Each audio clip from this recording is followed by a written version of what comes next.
paradoxo da intimidade performática. Há uma dor silenciosa que muitos carregam, e quase ninguém nomeia. É a dor de se sentir desconectado num mundo que exibe amor o tempo todo. É o vazio que se instala quando você percebe que, por mais que observe casais sorrindo nas redes sociais, algo dentro de você permanece só. E às vezes, profundamente cansado de buscar algo que pareça verdadeiro. Você olha para aqueles relacionamentos admirados por milhares e se pergunta: por que comigo não acontece? Por que minha história não se parece com essas histórias? Mas talvez a pergunta mais honesta que vive em seu peito seja: por que tudo isso parece tão perfeito e ao mesmo tempo tão falso? Existe um tipo de sofrimento que nasce não da ausência de amor, mas da presença de uma ilusão. O sofrimento de quem busca referência no amor dos outros, mas se esquece de que a maior parte dessas histórias foi montada para ser vista e não vivida. Em silêncio, você compara suas dúvidas à certeza encenada de casais famosos. Compara sua vulnerabilidade à segurança performática de quem aprendeu a sorrir para a câmera. E nesse jogo invisível, o que se perde não é só a esperança, é a intimidade consigo mesmo. Porque a verdade é que o amor real raramente se parece com o que é mostrado. Talvez você já tenha sentido essa angústia, um desejo profundo de ser visto, de ser escolhido, de ser acolhido por alguém que finalmente compreenda sua essência. Esse desejo é humano, esse desejo é sagrado, mas quando ele se confunde com carência vibracional, passamos a buscar conexões como se fossem anestesias. Começamos a desejar o outro não como um encontro, mas como uma fuga de nós mesmos. E é aí que nos perdemos, porque nenhuma relação pode preencher o espaço de algo que ainda não foi acolhido internamente. Arthur Aron, psicólogo que dedicou sua vida ao estudo da intimidade, provou algo que parece simples, mas é revolucionário. Não são os anos de convivência que criam vínculos reais. São as perguntas certas. São os silêncios compartilhados. São os momentos de entrega onde baixamos a guarda e revelamos o que existe de mais humano em nós. Seu experimento com as 36 perguntas mostrou que 2 desconhecidos podem criar uma conexão profunda em minutos, se forem capazes de se mostrar sem máscaras. E talvez esse seja o segredo. O amor não nasce da performance. Ele nasce da verdade. E a verdade nunca será perfeita, mas será viva. Greg Braden nos lembra que existe um campo unificado entre os seres humanos. Uma espécie de rede invisível onde nossas emoções se comunicam antes mesmo das palavras.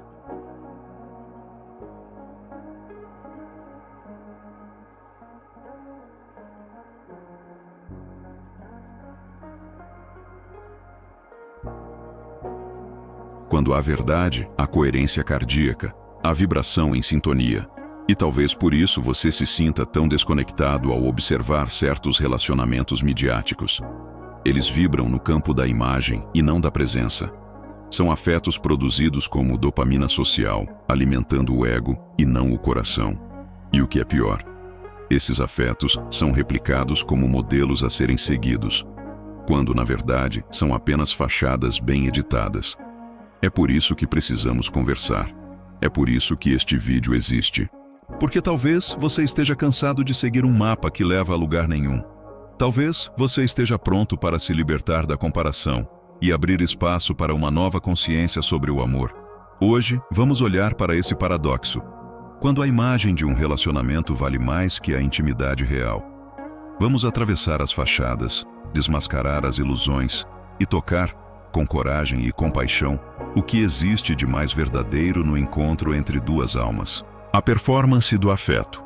O amor que só existe na câmera.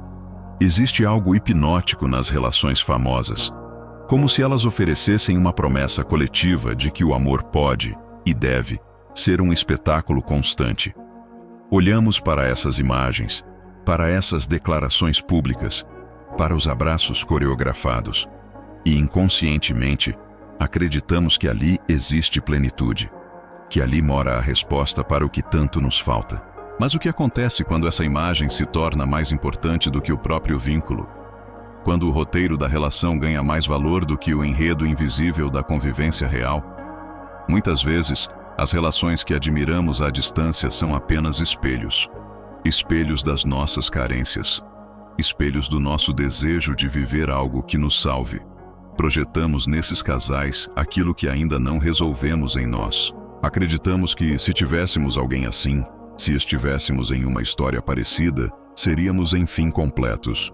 Mas essa idealização é uma armadilha, porque quando esperamos que o outro seja a solução da nossa vibração, estamos sem perceber tentando escapar da dor que ainda pulsa dentro de nós. E essa fuga tem um custo. Ela cria relações sustentadas pela frequência da validação. Relações que dependem da aceitação externa para se manterem vivas. Curtidas. Comentários. A aprovação constante do público invisível. Não é mais sobre amar. É sobre parecer amado. E isso aos poucos vai anestesiando a intimidade real. Porque onde há performance, não há vulnerabilidade. E onde não há vulnerabilidade, o vínculo se torna raso, mesmo que o sorriso pareça profundo. Nos bastidores dessa performance, o cérebro também participa. Ele associa o afeto ao reconhecimento, ao aplauso, à imagem que gera a aceitação. Neuroquimicamente, ficamos viciados em relacionamentos que nos colocam em cena, e não em contato. Passamos a confundir amor com aprovação. Passamos a temer a exposição daquilo que é imperfeito. E esquecemos que é justamente na imperfeição que o amor encontra espaço para florescer. Cuidado com o amor que parece demais. Com o amor que brilha, mas não aquece. Com o amor que encanta, mas não acolhe. O que parece perfeito, muitas vezes, é apenas o reflexo de duas feridas que aprenderam a se esconder sob a mesma luz. É fácil sorrir para a lente. Difícil é se desnudar na presença do outro. Difícil é permanecer quando os aplausos cessam, quando os filtros caem, quando só resta o silêncio e o que ele revela. O verdadeiro amor não precisa ser mostrado. Ele se sente, ele se vive. E, acima de tudo, ele se sustenta no invisível. Dissonância vibracional. Quando o que você deseja no amor não é o que você vibra. Há uma dissonância que poucos percebem, mas que comanda silenciosamente os encontros e desencontros afetivos. É o desalinhamento entre aquilo que se deseja e aquilo que se vibra. Pedimos por um amor profundo, mas emitimos a frequência do medo. Buscamos alguém que nos enxergue, mas ainda estamos escondidos de nós mesmos. E nesse espaço entre o querer e o ser, nasce a repetição, o ciclo, o padrão. Tudo começa no corpo. Não nas palavras, não nas intenções mentais, mas no campo eletromagnético que se forma ao redor do coração. Esse campo é vivo. Ele emite, capta, reconhece. É através dele que as conexões vibracionais acontecem. Mas se o corpo está condicionado a estados emocionais antigos, se ele carrega a memória da rejeição, do abandono, da invisibilidade, então o que atrai não é o desejo. É a ferida, é a ausência tentando se repetir para, quem sabe, finalmente ser vista. A carência é uma frequência que repele, mesmo enquanto parece implorar por conexão. Porque amor não nasce do medo de estar só.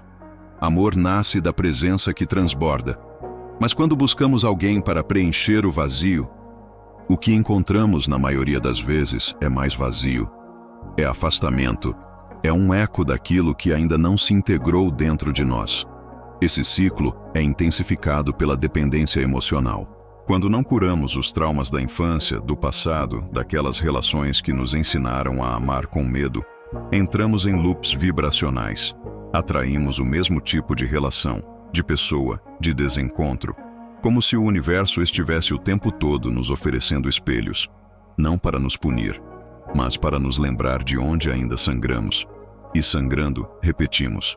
Neville Goddard: foi preciso ao dizer: não atraímos o que queremos, atraímos o que somos. E o que somos é, acima de tudo, o que sentimos quando ninguém nos vê. Nossa autoimagem vibracional molda os encontros, molda as conversas, os silêncios, os gestos. É a partir dela que o amor nos reconhece, ou passa direto. Antes de buscar um novo encontro, talvez o movimento mais transformador seja esse: limpar a frequência, esvaziar o campo vibracional de tudo aquilo que ainda prende.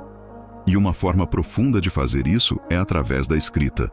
Não para enviar, mas para liberar. Escrever cartas para aqueles que marcaram nossa trajetória afetiva. Cartas que nunca serão lidas, mas que nos permitirão sentir, acolher, liberar. Porque quando a emoção é processada, a vibração muda. E quando a vibração muda, o amor muda de direção. Só é possível encontrar o amor verdadeiro quando deixamos de procurar no outro aquilo que só pode ser reconhecido em nós. O mito da compatibilidade perfeita. O que a ciência afetiva revela sobre o verdadeiro encontro. Existe uma ilusão silenciosa que muitos carregam sem perceber.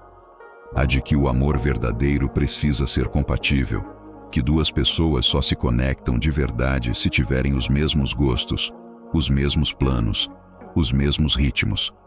Mas por trás dessa crença existe uma fuga, uma tentativa de proteger-se do que realmente aproxima dois seres humanos. A vulnerabilidade. Arthur Aron, em sua pesquisa sobre intimidade, revelou algo profundo. A conexão mais autêntica não nasce da semelhança, ela nasce da coragem de se mostrar, de se permitir ser visto em partes que nem sempre são bonitas, nem sempre são fortes. O que cria vínculo não é o alinhamento de interesses, é o entrelaçamento de verdades internas. Quando alguém nos revela uma parte frágil de si, e a gente permanece. Quando alguém nos mostra uma dor, e a gente não vira o rosto, é aí que o afeto cresce. Mas esse tipo de encontro só acontece quando saímos da superfície. A ideia da compatibilidade perfeita se tornou, para muitos, uma justificativa vibracional para não se entregar. É mais fácil dizer, não combinamos, do que admitir que temos medo. Medo do outro nos ver por inteiro. Medo de tocar a dor do outro. Medo de sermos tocados. E assim, nos mantemos em relações seguras, mas vazias. Aprofundar exige coragem. E nem sempre estamos prontos para encarar o espelho que o outro pode ser. Lembre-se de um momento em que você se sentiu verdadeiramente conectado a alguém. Talvez não tenha sido com quem você tinha mais em comum. Talvez tenha sido com quem te ouviu em silêncio. Com quem te olhou com presença. Com quem não tentou te consertar. O que estava presente ali não era compatibilidade. Era verdade. Era humanidade compartilhada. O outro é sempre um espelho, mas não um espelho qualquer. É um espelho partido, que reflete partes suas que você tentou esconder, que revela pedaços que você enterrou, que traz à tona dores que você já não lembrava que carregava. E por isso o encontro é tão potente, porque ele te devolve a si mesmo. Não existe compatibilidade perfeita. Existe disponibilidade emocional. Existir ao lado de alguém exige escuta, presença e a disposição de atravessar o desconforto.